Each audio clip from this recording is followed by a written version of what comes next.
페르시아 왕 고레스가 왕위에 오른 첫 해이다. 주님께서는 에레미야를 시켜서 하신 말씀을 이루시려고 페르시아 왕 고레스의 마음을 감동시키셨다. 고레스는 온 나라에 명령을 내리고 그것을 다음과 같이 조서로 써서 돌렸다.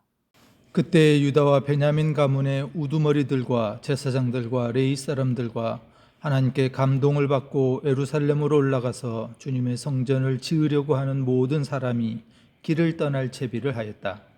이웃 사람들은 자원 예물 외에도 은그릇과 금과 세간과 가축과 여러 가지 진귀한 보물을 주어서 그들을 도왔다. 돌아온 회중의 수는 모두 42,360명이다. 그들이 부리던 남녀종이 7,337명이고 그 밖에 노래하는 남녀가 200명이다. 아멘. 노드스트롬이라는 백화점이 있습니다. 미국 시애틀에 본사를 두고 있는 노드스트롬은 100년의 전통을 자랑하는 미국 최고의 백화점입니다. 알래스카의 한 백화점을 오픈할 때 한 고객이 영수증 없이 와서 타이어를 환불해 달라고 한 일이 있었습니다. 영수증이 없으면 검증이 어렵기 때문에 교환이나 환불은 대체적으로 불가능합니다. 그러나 판매 사원은 두말 없이 그 자리에서 타이어 값을 내주었습니다. 그러나 여기서 중요한 것은 노드스트롬 백화점은 타이어를 판매하지 않았다는 것입니다. 그러니까 팔지도 않은 타이어를 교환해달라고 온 고객의 요구를 판매 사원은 기꺼이 들어주고 그 값을 환불해 준 것입니다.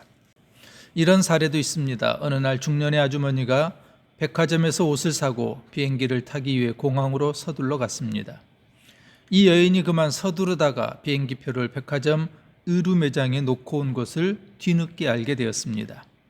발을 동동 구르고 있는데 누군가 다가와서 이분에게 비행기표를 건네주는 것이었습니다. 바로 의류 매장 판매 사원이 매장에 놓인 비행기표를 보고 서둘러 공항까지 달려와 전해준 것입니다. 노드스트롬은 손님에게 절대로 노라고 이야기하지 않는 것으로 유명합니다. 이런 감동 서비스가 있었던 것은 노드스트롬의 고객을 향한 가치 정신 때문입니다.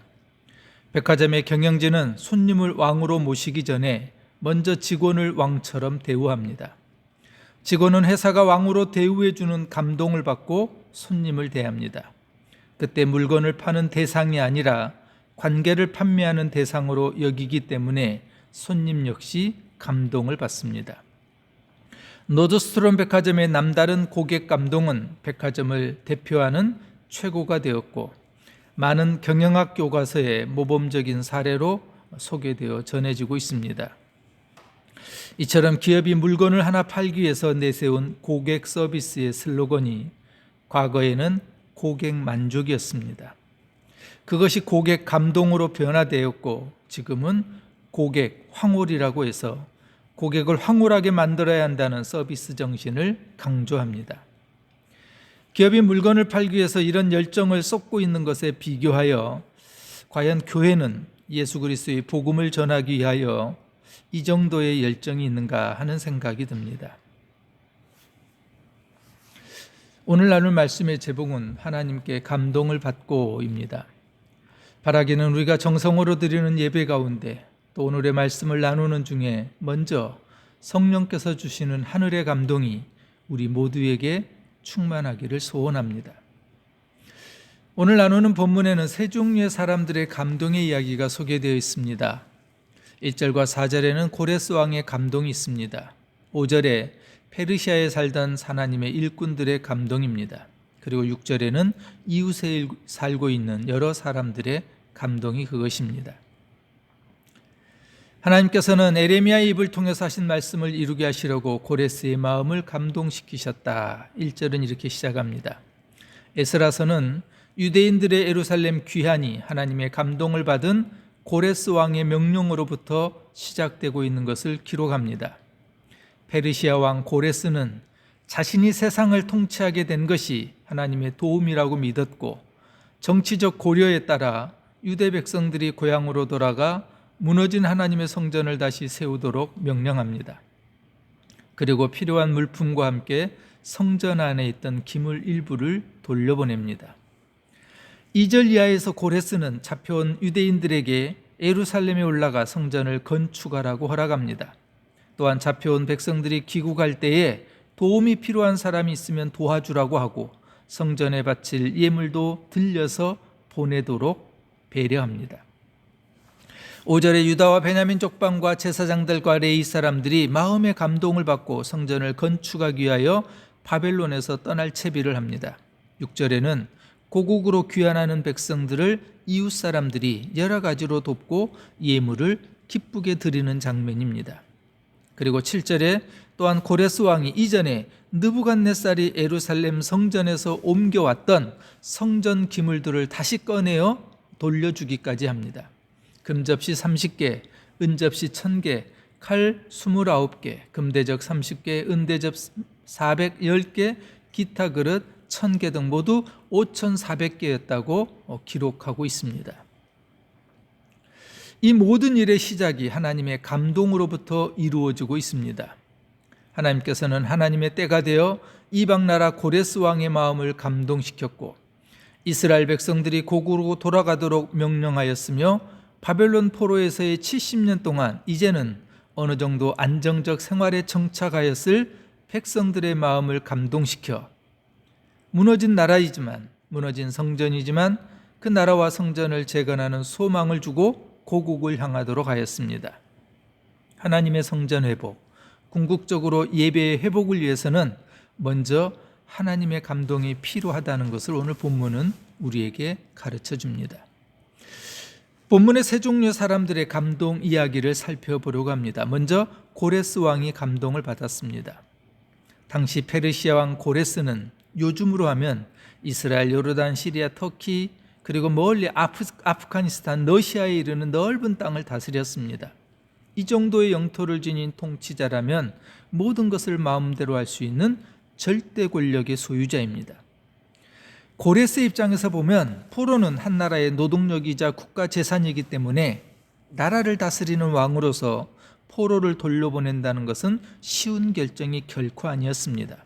그러나 고레스는 불가능할 것 같은 결정을 내리고 포로를 돌려보냅니다. 이 모든 일이 가능하게 된 것은 하나님의 감동이었다는 것을 성경은 알려주고 있습니다. 감동은 영향력을 가지고 있습니다. 페르시아 왕 고레스의 감동을 받고 유다와 베냐민 족장과 제사장과 레위 사람들이 감동을 받습니다. 5절입니다. 이에 유다와 베냐민 족장들과 제사장들과 레위 사람들과 그 마음이 하나님께 감동을 받고 올라가서 예루살렘의 여호와의 성전을 건축하고자 하는 자가 다 일어나니. 5절의 시작은 이에라는 단어로 시작합니다. 고레스가 감동을 받아 이에 다른 사람들도 감동의 영향을 받았다는 표현입니다. 그래서 하나님의 일꾼들은 하나님께서 마음을 감동케 하니 올라가서 하나님의 성전을 건축하자 하고 일어나 떠날 준비를 하였던 겁니다.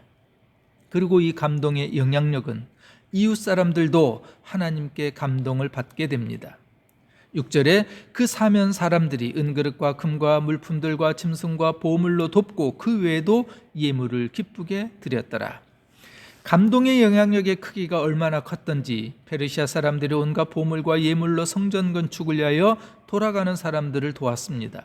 6절에 기쁘게라는 표현으로 보아 억지로가 아니라 즐겁게 헌신하며 재산을 내놓은 것을 아까워하지 않았습니다. 감동 없이는 가능하지 않은 일이었습니다.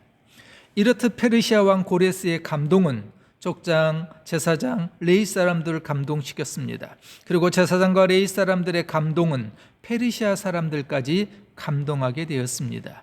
이처럼 감동은 영향력이 있습니다. 우리 주변에서도 경험하듯이 하나님을 체험하고 알아가는 성도의 믿음은 삶을 대하는 기준이나 우선순위가 다른 것을 알 수 있습니다. 교회에서의 봉사의 질도 남다릅니다. 열심도 열정도 남다릅니다. 그런데 또한 믿지 않는 사람들도 하나님께 감동을 받으면 교회 다니는 성도들 못지않게 잘하는 사람이 종종 있습니다. 때로는 하나님을 알지 못하는 세상 사람들이 교회를 돕기도 하고 오히려 교회를 지원할 때도 있습니다. 하나님께서 감동시키시면 원수라도 교회를 위해서 사용된다고 하는 것을 우리는 성경에서 찾아볼 수 있습니다. 잠언 16장 7절의 기록입니다. 사람의 행실이 주님을 기쁘시게 하면 그의 원수라도 그와 화목하게 하여 주신다라고 기록하고 있습니다. 하나님은 세상을 지배한 고레스 왕조차도 섭리의 도구로 사용하셨습니다. 이렇게 하나님께서는 이방 나라의 고레스를 사용하여 이미 선지자 에레미야를 통해서 예언했던 귀환을 성취해가는 도구로 사용하십니다. 이사야 55장 이렇게 말씀합니다. 나의 생각은 너희 생각과 다르며 너희의 길은 나의 길과 다르다. 하늘이 땅보다 높듯이 나의 길은 너희의 길보다 높으며 나의 생각은 너희의 생각보다 높다. 우리가 생각하는 것보다 하나님의 생각은 높고 내가 계획하는 것보다 하나님의 계획하심은 높습니다. 우리가 하나님을 찬양할 수밖에 없는 이유입니다. 오늘날에도 마찬가지입니다. 교회가 어려움을 당하고 예수 믿는 것이 때로는 세상의 눈치를 보는 안타까운 시대를 살고 있습니다. 그러나 하나님께서는 어떤 방법을 사용하셔서 교회를 회복하실지 지금은 알 수 없습니다. 땅에 떨어지고 업신여김을 당하는 예수 이름이 명예를 회복하고 다시 회복하기 위하여 하나님은 하나님의 방법으로 일하실 것을 믿습니다.